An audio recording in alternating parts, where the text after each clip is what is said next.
perfect neighbor, the pillar of the community. Some of history's most lethal killers have led a double life. One part, Mr. Nice. He was there smiling on the cover. He was the poster boy. The other, homicidal maniac. I gotta kill her, I gotta kill her, I gotta kill her. Forensic psychologist Lou Schlesinger has spent decades delving into the minds of murderers. The notion of a serial sexual murderer lives in his mother's basement and, kills cats is just incorrect. Serving detective Jackie Sabir is an expert in the mechanics of crime. The killer has a good working knowledge of this building. Between them, they're dissecting a case that struck fear through a community. That specter, that ghost, that man without a face, it was all back. The anger in his eyes, that was the one thing that stuck with me for years and years. And investigating if its perpetrator was born to join this most elusive breed of killer. I just knew in that moment I was gonna die.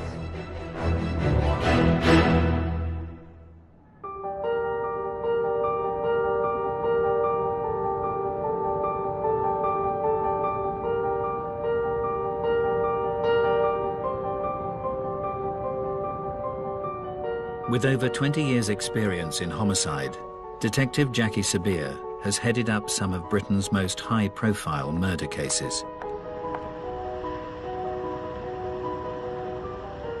She's in the suburbs of Buffalo, the unlikely site of a crime that sent shockwaves through western New York.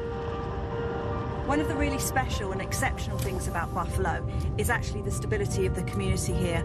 People feel safe, and people that grow up here often come back here to raise their children. There's a good standard of living, there's stable employment, even through some very difficult economic times. And nowhere is this sense of tranquility more apparent than in the idyllic neighborhood of Amherst. Amherst has been voted one of the safest communities in America. It's a picturesque community, a community of affluence. It's where most families aspire to move or live in. Just a very nice place to live and to raise kids. Each year, the beautiful setting also attracts over 30,000 students. It's home to one of the largest universities in New York State, University of Buffalo. As most campuses do, it has a jogging or biking trail fixed to it. It runs along Elka Creek, and it's a beautiful paved trail that you can run, bike, rollerblade. During the fall of 1990, second-year communications student Linda Yalem had been making the most of the green open space.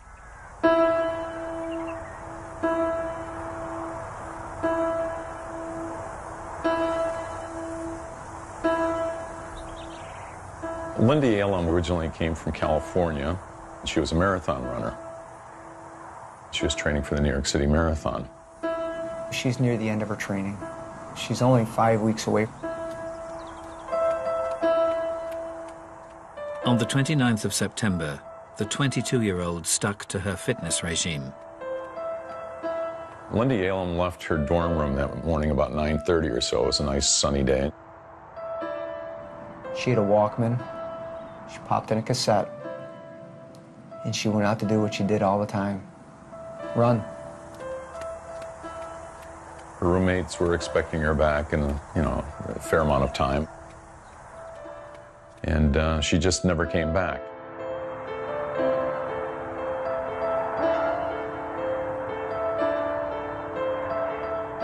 An extensive search was launched along the bike path where Linda was known to have been running. Major Steve Negrelli recalls the moment the hunt for the student came to an end. They stretched this whole 5-mile path, searching the path, the woods, and where we're standing now, Linda's body was recovered.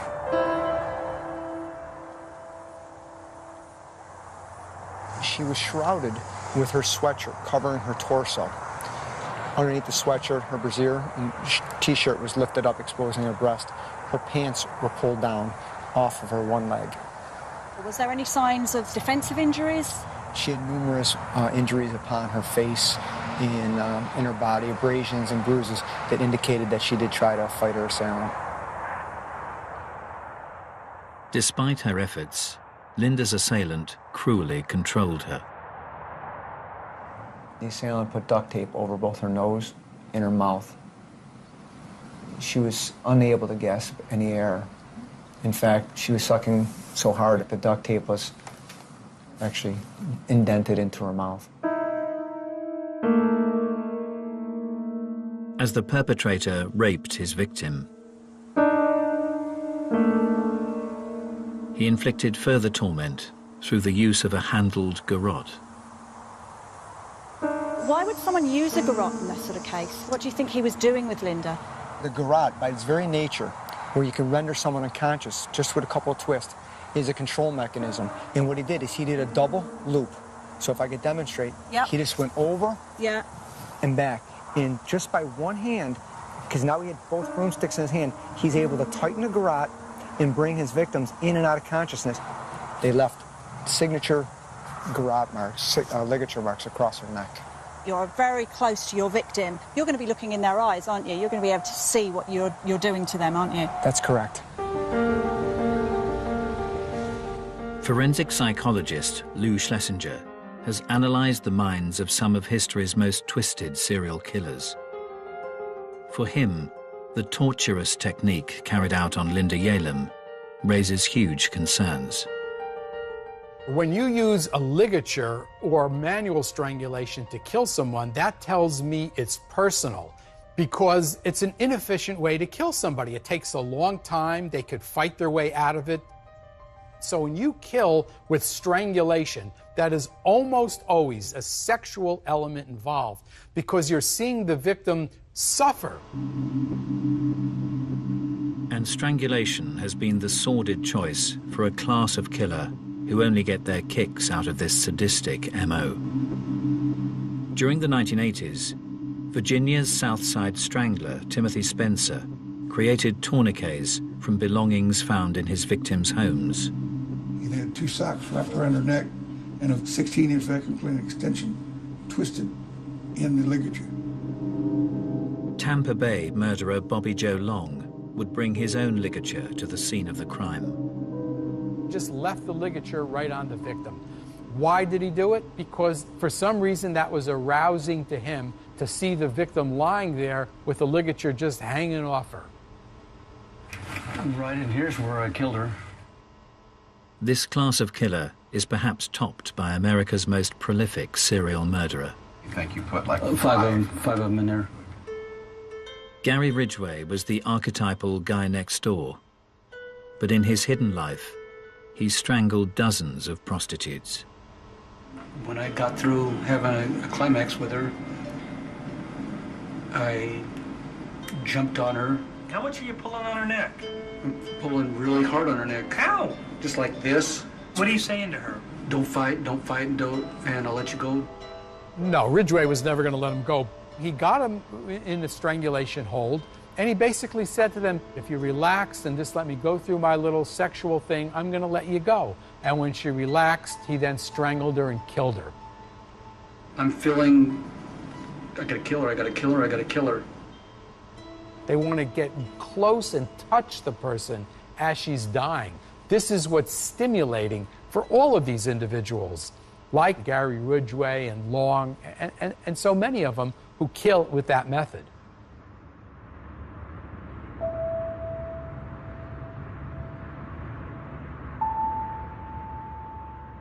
In 1990, in Amherst, Buffalo, the community had been shattered by the strangulation of student Linda Yalem.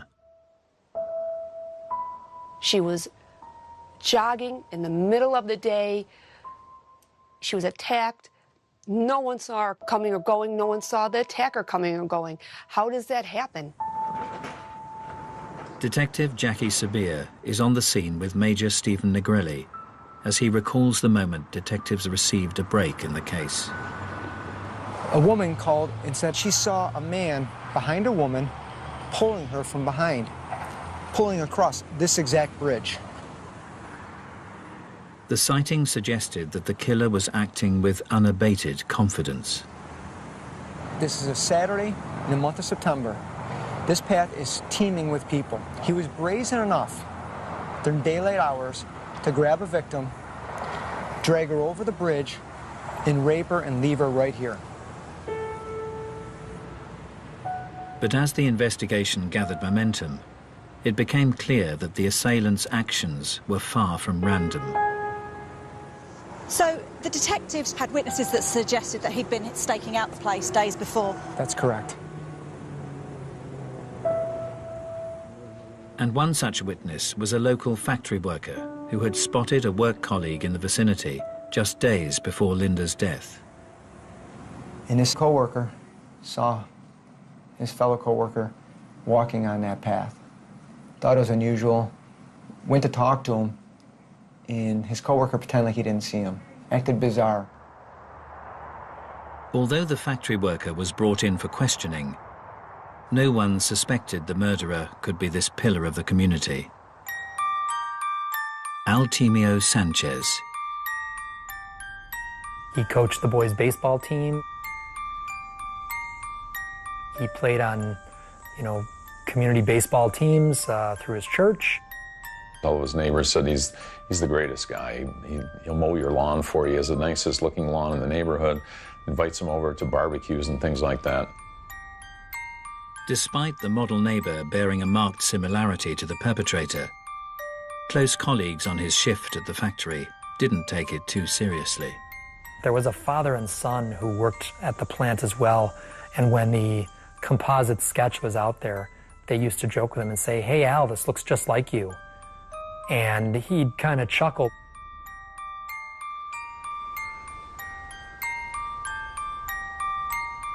The residents of Buffalo couldn't imagine that the perfect husband and all-round good guy was concealing a double life.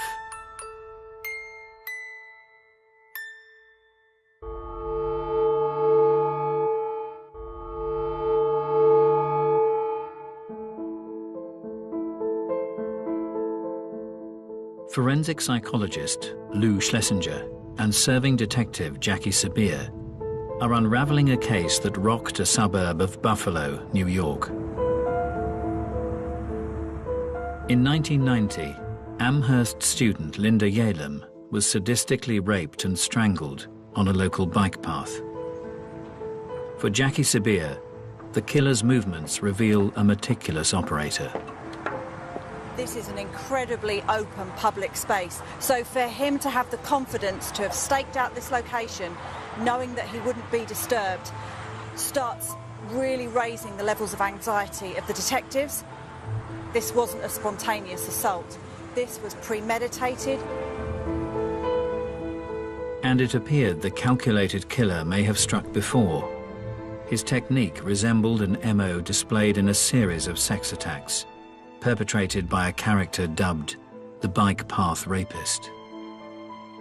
The Bike Path Rapist first became known to me when I was a teenager. A girl from my high school had gotten raped. He would prey in areas where there were either high schools or recreational areas that would, younger women would typically utilize. He was using a knife, he was using a gun, and then he started using the double ligature garrote. The period of attacks was so prolonged, Lisa Redmond's childhood memories would be brought sharply into focus as she pursued the rapist as an investigator.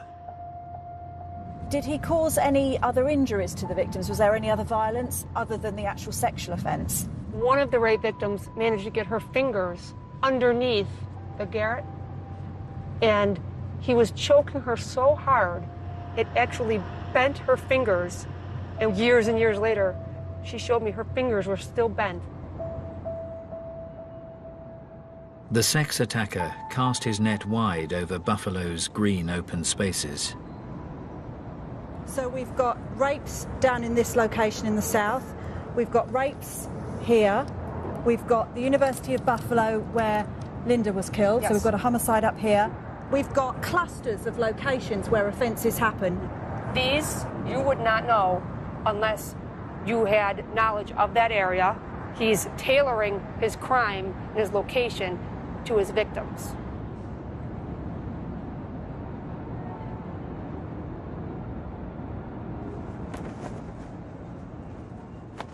In 1986, 17-year-old Hamburg schoolgirl Susie Coggins would experience the terrible wrath of the rapist firsthand. I was walking to a 9 o'clock class. That day I was running late, so I had to cut through all the bike paths to get to school so I wouldn't be late. I heard someone running through the woods. I turned over my shoulder to look, and I saw this guy. I saw the rope in his hand, and I thought, he must be running his dog or something. But the perpetrator wrapped the rope round Susie's neck, lifting her off the ground. When I went up in the air, I couldn't breathe. Everything stopped in that time, in that moment. And then he started dragging me back into the woods. And the anger in his eyes, that was the one thing that stuck with me for years and years, those eyes, the way he looked. Once in a secluded spot, the rapist broke his silence. He just asked me how old I was and if I had ever had sex before. I just kept thinking about my family. I'm sorry, I just kept thinking, I'll never see my family again. I'll never see my friends again. I just knew in that moment I was going to die. Susie was then subjected to a prolonged rape. When he was finished, and I'm like, well, what happens next? And he says nothing. I felt like there was some guilt in his voice. And yeah, his energy changed completely from the beginning of it till the end of it.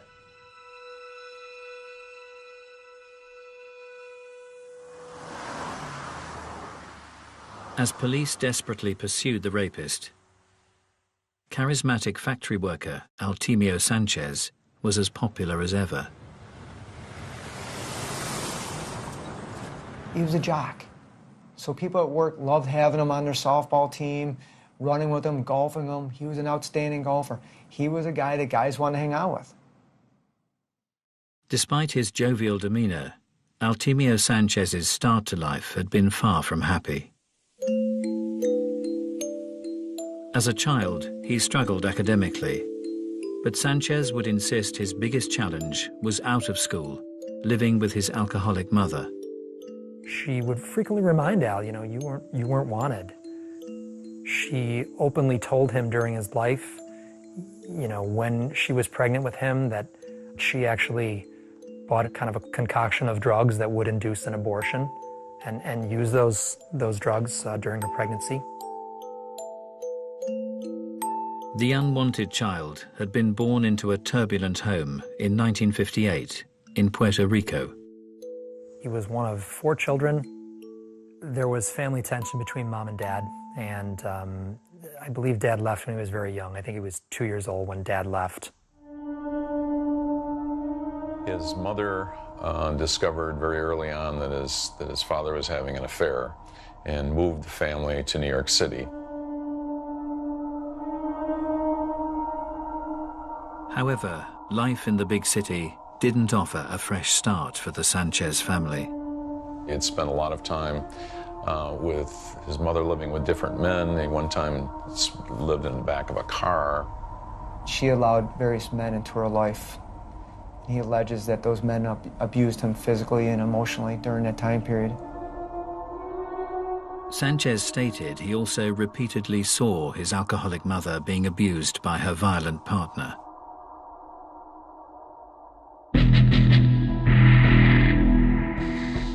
For forensic psychologist Lou Schlesinger, a child witnessing aggressive behavior against his maternal figure can have devastating consequences in later life. The main effect that has is it desensitizes the child to violence. He sees an aggressive boyfriend, an aggressive father figure who treats women like this, and he identifies with the aggressive person rather than identifying with the victim. Many of history's most despicable killers have developed a dysfunctional view of their mothers in their formative years. As a child, the Yorkshire Ripper, Peter Sutcliffe, regularly saw his father humiliating his mother, Kathleen.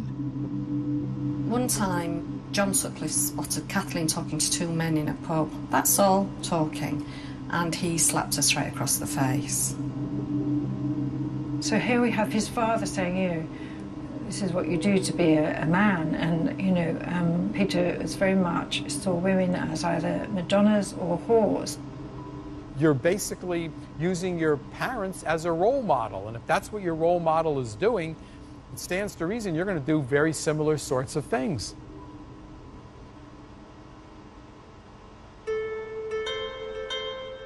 But this crucial mother-son relationship can be affected in other ways. Serial murderer Gary Ridgway's maladjusted view was at the other end of the spectrum. He talked about having some sexual feelings towards her. He described in some detail watching her when she was in a bathing suit and looking at her and thinking that she dressed pretty provocatively. During one bath, her robe fell open and she was naked underneath, and he felt aroused. Gary Ridgway is an individual whose mother was very sexually provocative in an overt sense. There's nothing more devastating psychologically for a boy to see that type of behavior in his mother. It usually doesn't end well at all.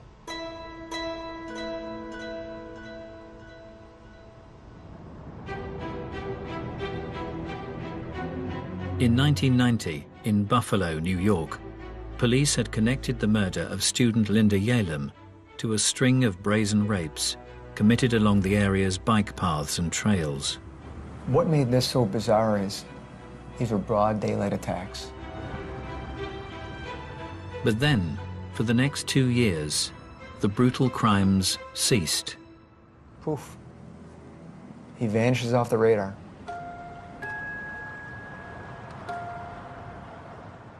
Just a short drive away from the tranquil bike paths, Exchange Street in downtown Buffalo seemed 1,000,000 miles away.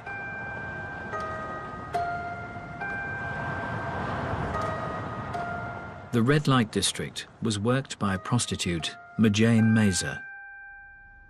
Majane Mazer was turning tricks.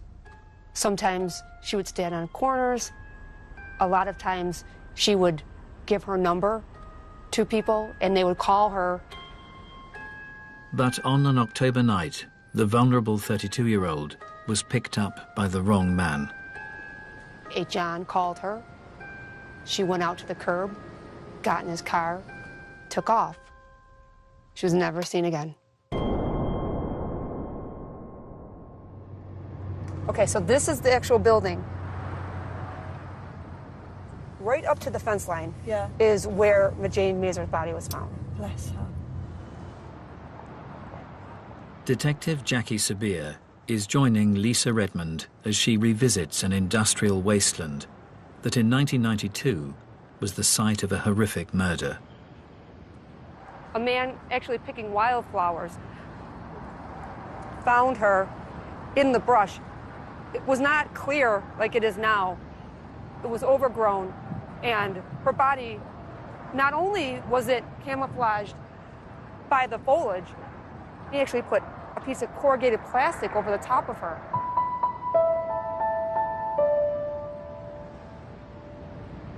When her body was discovered, what condition was her body in? She was lying prone. There was a plastic bag right around her head at the neck, and then another garbage bag pulled over the top. On closer examination, Majane's cause of death was undeniable. There was evidence of ligature strangulation on Majane. She had the double ligature marks on her neck, but due to the circumstances that she was a prostitute, that she was covered the way she was, the investigators at the time did not put two and two together that she was a victim of the bike path rapist. Did the detectives form an impression of who could have done this, though? What type of person would have done this? They thought that it would be someone that she knew or was familiar with because of the way the person had painstakingly taken the time to try to hide the body. As police chased up leads, they were unaware that one of Majane Mazur's regular clients was a local family man leading a double life, Altemio Sanchez.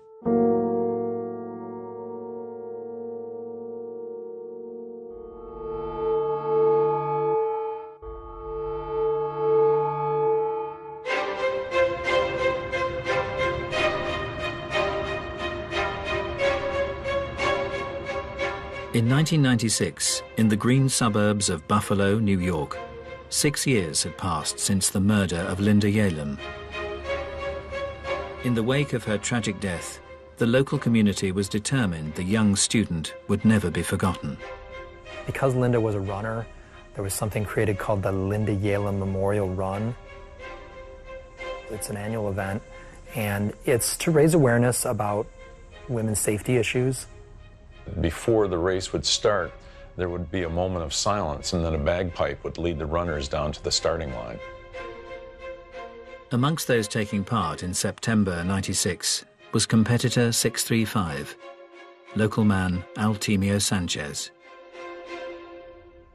It turned out that Altemio Sanchez was a bit of a runner. He belonged to the running club at American Brass. It was seemingly a typical act for one of the community's all-round good guys.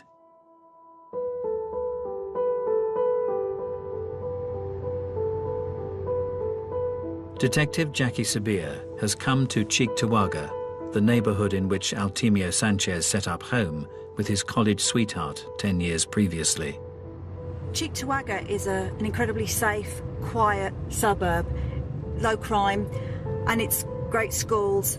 And that's why Sanchez and his wife picked this location to raise their family. He had 2 sons. He was very involved in his community. Nothing remarkable about him. He just seemed like a neighbor. He was the guy that, when snowfall came, he'd be out there with his snowplow plowing out your driveway. He was a member of his local church community where he was coaching the softball league. His family were well known. He was here for a long time, so he'd established ties. In his working life at a nearby brass factory, Sanchez was also well liked. Fellow worker Ken Chakai would regularly chat with the forklift driver as his night shifts drew to a close. And your first impressions of him? He was just a normal guy? Normal guy. Very nice guy. Soft-spoken. I can't say anything bad about him. Was Sanchez ever in trouble at work, or were there any issues? He was a good worker. Yeah. Was there any gossip about him, or rumours? He was good with the church, the community. His family belonged to the church. He's a great guy. Nobody in Buffalo believed that Altemio Sanchez had anything to do with the murder of Linda Yalem. Having worked extensively with the FBI, Professor Lou Schlesinger is fully aware that for many, a serial killer is hard to spot. The notion of every serial sexual murderer being weird and a loner, lives in his mother's basement and, kills cats is just incorrect. To further understand those capable of concealing a heinous double life, the psychologist is meeting an offender who ruthlessly targeted women. How did you feel when you were raping someone? I felt powerful. This inmate is a serial rapist who remained undetected within his community for over a year and a half. Someone knows very little about this topic. What could you say to help them understand the mind of a serial rapist? For me, I hated myself. I felt that I wasn't adequate. The sex offense is not about sex. It's about the power and control issues. It's about the self-esteem issues. It's about a person who is desperate to be accepted and validated as a person. While you were raping women, you were in a relationship with women. Well, in this case, I was married. You were married. Did you feel you led a double life in a sense that nobody even knew you were capable of something like this? Oh, absolutely. Tell us about it. I had regular work. I worked hard. I was responsible. I enjoyed activities with other people. When different people that knew you from the community and whatnot realized what had happened, were they pretty shocked? Oh, yeah. Yes. And didn't have a clue that you were capable of this? In fact, I remember the prosecutor during the case made a statement in court that, you know, in all other aspects of my life, this is the guy you would want your daughter to bring home, because I was a steady Nice guy. person. Right. Talk And, well, smart. Right. But I had this dark side that I was going out and raping.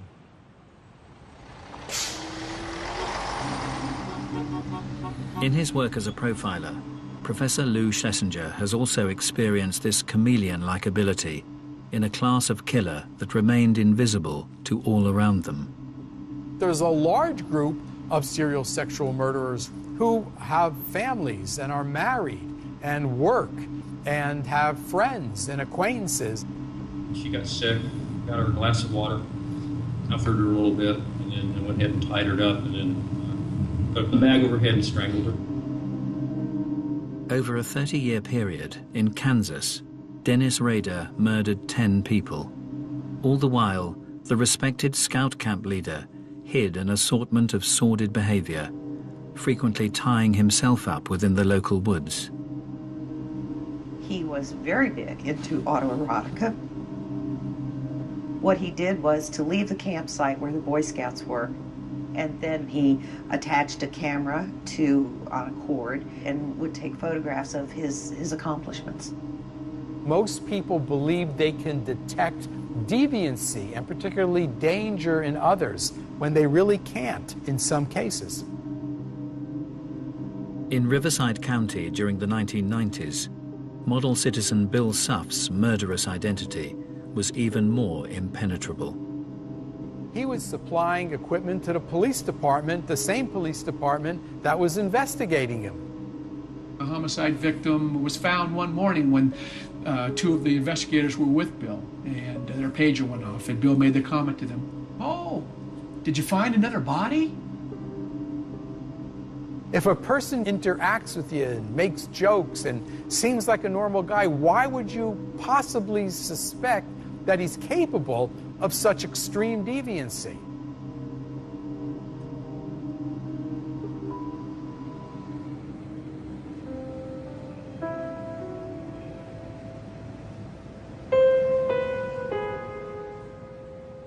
In 2006, in Buffalo, New York, over a decade had passed since the bike path rapist had last struck. As time went on and there were no more attacks, I really believe that the community became less guarded. They believed that maybe he left the area, was in prison, or possibly dead. Collectively, the community still had it in the back of our minds. That's where we pushed it, because everyone wanted to believe deep down that we were safe. On the 16th anniversary of Linda Yalem's murder, respected neighbor and loving husband Altemio Sanchez had been out with his wife at an office reunion. He was photographed at a downtown bar at a party with a drink in his hand, with his wife, with his arm around his wife. But amidst the celebrations, no one could have guessed how Altemio Sanchez had spent the day.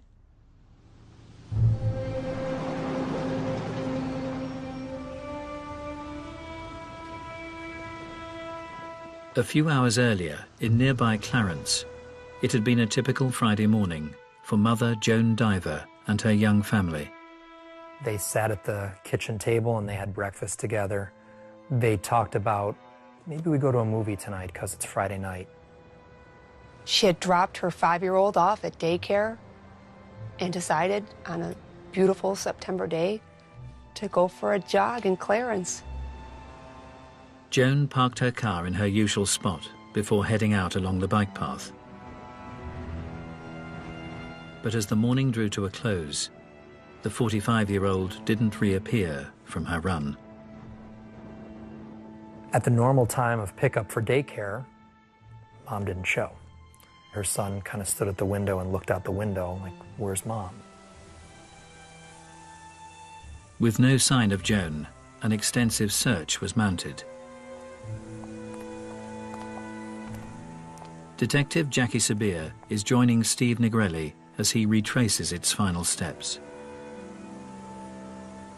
A couple of Boy Scouts and a scout leader. They just want to help the diver family, so they were out here volunteering, searching.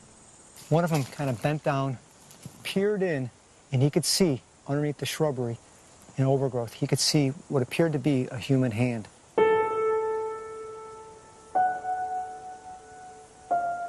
It was in fact Joan Diver. What did she actually look like when she was here? And she was laying on her back. Her pants were down. Her shirt had been lifted up, exposing her breast. You could see that she had been in a struggle. You could see that there were some marks on her body. Although not witnessed for over a decade, the method of murder had a chilling familiarity. Those distinctive double ligature marks on her neck. So even after the 12 years had passed, it's almost like a textbook copy of what happened before. All the MO was lining up. The time of day, a secluded bike path, a white female jogger, the ligature. Everything's going down that path. It's the bike path, it's bike path, it's bike path. As detectives discovered the victim's car had been moved, lab tests cast out any doubt that the perpetrator had returned. What came back was one droplet of sweat on the steering column where you put the key in. They were able to obtain DNA sample from that exact key tumbler. That DNA that was discovered was in fact the DNA of the bike path rapist. That specter, that ghost, that man without a face, it was all back. But as his reign of terror entered a third decade, the identity of Buffalo's elusive serial killer was about to be unveiled.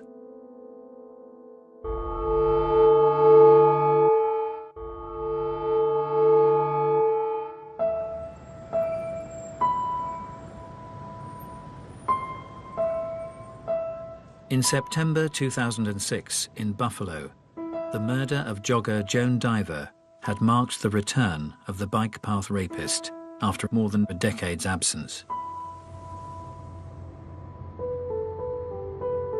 As a serving detective, Jackie Sabir is in no doubt as to the impact of this tragic development.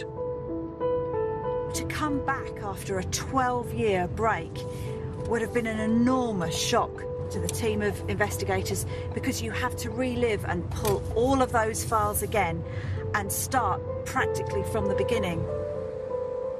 With a DNA sample indicating an Hispanic male, the list of suspects shrank down until an historic case left just one name. There had been a rape, and the woman had seen the rapist a few days later at the mall, followed him out and got his license plate. As the owner of the vehicle had a cast-iron alibi, the lead had drawn a blank. But years later, as police recontacted him, the owner admitted a relation had borrowed the vehicle. We said, who was driving your car that night? And that's when the first time we heard this name, and he said it was my nephew. His nephew's name has popped up a couple times previous in this investigation. He said it was Eltimio Sanchez.